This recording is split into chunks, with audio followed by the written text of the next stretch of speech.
Langsung ke pertanyaan, apakah strategi yang perlu dirancang oleh Provinsi Bengkulu untuk meningkatkan investasi di sektor UMKM? Waktu Anda menjawab 2 menit sejak Anda berbicara. Pertama, nilai investasi terkait dengan Bengkulu trennya sekarang terus meningkat. Langkah yang pertama tentu kita memetakan, dan ini sudah selesai kita lakukan terhadap lebih dari itu. Yang tidak kalah pentingan dalam rangka pengembangan UMKM adalah bagaimana kita membuat forum-forum investasi yang juga sudah kita lakukan pada tingkat provinsi. Selanjutnya, proses perizinan yang sekarang alhamdulillah di Provinsi Bengkulu proses perizinan NIK nomor induk berusaha sudah bisa dilakukan kapan saja, di mana saja, dan bisa dilakukan dengan mudah.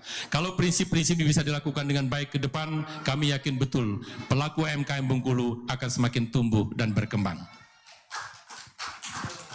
Di sini saya sebagai pelaku usaha, saya sudah membuktikan di Provinsi Bengkulu ini memberdayakan UMKM dan ribuan tenaga kerja sudah saya ciptakan. Selain tenaga kerja yang saya ciptakan juga, saya juga memperhatikan pendidikan, yaitu ribuan juga siswa beasiswa yang saya kucurkan. Di tahun ini saya mengucurkan beasiswa dari kantong sendiri, itu 1000-an beasiswa.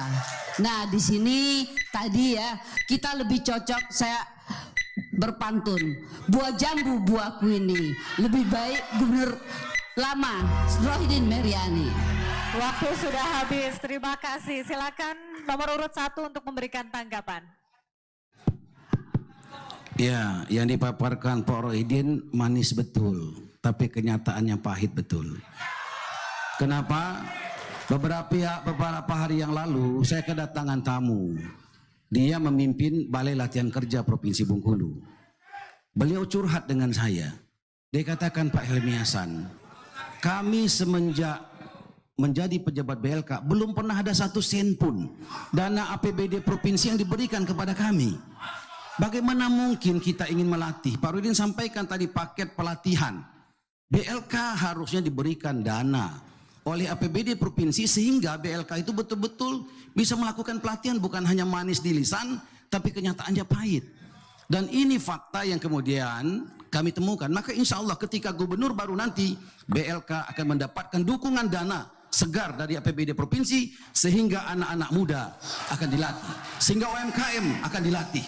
Ketika UMKM sudah dilatih, maka insya Allah manajemennya akan bagus, keuangannya akan bagus. Begitupun ketika mereka ingin menjual, packagingnya akan bagus.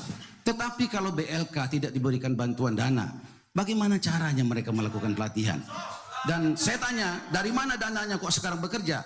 Kami dapat bantuan dari Bekasi, Pak. Bekasi saja bantu BLK Provinsi Bengkulu, kenapa APBD kita tidak? Po ami-ami, belalang kupu-kupu, ayo rame-rame pilih nomor.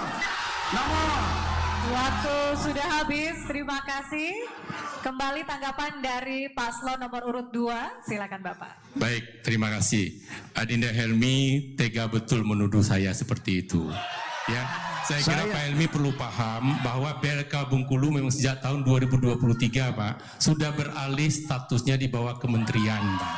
Maka semua programnya memang sudah beralih, ya. Jadi memang Pak Helmi kadang-kadang memberikan tuduhan itu luar biasa kepada saya.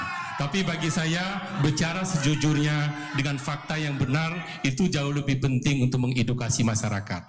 Sekali lagi saya tekankan, di awal tahun 2025 itu insya Allah dipastikan BLK Bengkulu naik tipe A dan memang dikelola di bawah Kementerian Ketenagakerjaan, dan itu memang pusatnya ada di Bekasi, Pak. Dan pegawainya memang sekarang sudah alih status, Pak, menjadi pegawai kementerian.